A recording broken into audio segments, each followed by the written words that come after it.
Realistically, I don't know if I should give a number. How much time does PSA want graders to spend per card, realistically? Realistically, I don't know if I should give a number, but it's Roughly, are pretty we quick. talking minutes or seconds?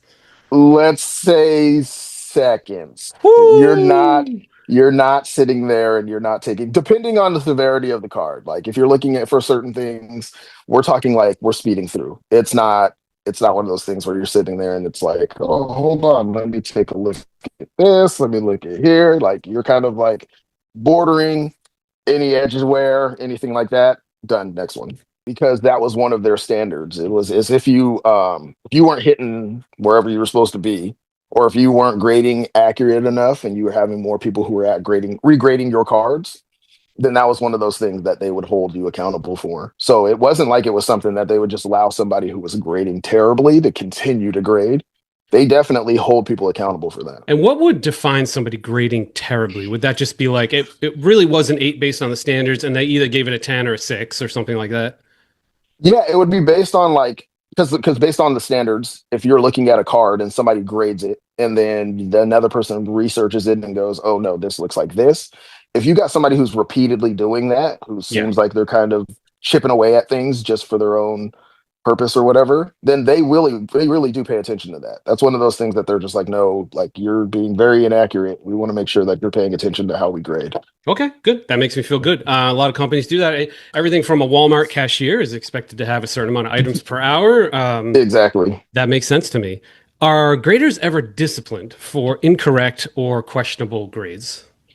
I would say that that would be kind of the same standards as the benchmark when it Hmm. comes to the work.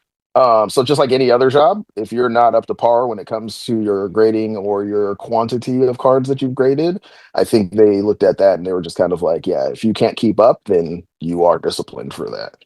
All right. Back to It's kind of like quotas. working at Santa's workshop. Back to quotas and workload. So we kind of said it's seconds for cards. How many cards is a grader realistically expected to grade in one day? Whatever you think they're supposed to grade, try to like double that by like times it by two, maybe three. But yeah, That's even if it was 480 one, cards. And so, yeah, all right. A nice you clean number feels about 500. And I bet you the top end people maybe can do six or 700. That seems that's close. okay. we've That's got my we've got public math. some I have a calculator on the side of the computer here. yeah, Wow. your public math is close. You might want to bump it up just a little bit without me saying anything, to be completely honest with you. Wow. And Just that's just depending on the section without giving away any numbers or anything, because mhm. I'm not sure how they work about that.